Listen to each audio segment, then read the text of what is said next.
This is Tuomas Pöysti, Chancellor of Justice of Finland, and I'm talking here about our work on the human resources management.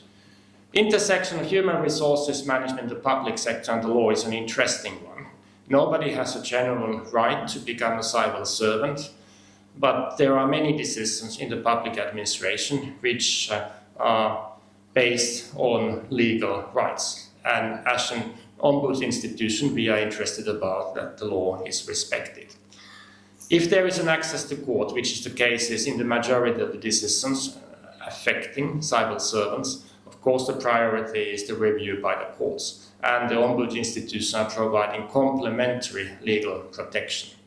This means that we mainly work on issues which you can't directly appeal, like the culture and the respect of the general principles of the administrative law in these preliminary stages of decisions on the human resources. I take an example, recruitments.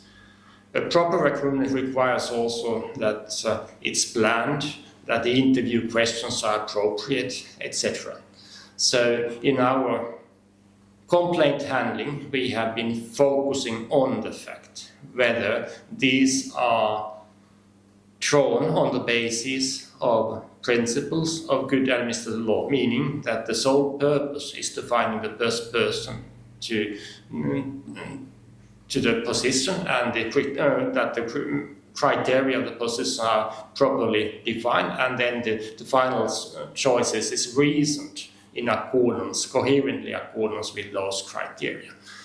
And we have had quite plenty of cases where we have done such kind of review, and even though they have been on an individual basis, in our parliamentary reports we have drawn up syntheses about our findings and given recommendations to the public administration how they could have a fairer system of recruitment and fairer system of assessment of candidates and promotions. And these recommendations have very well taken on board.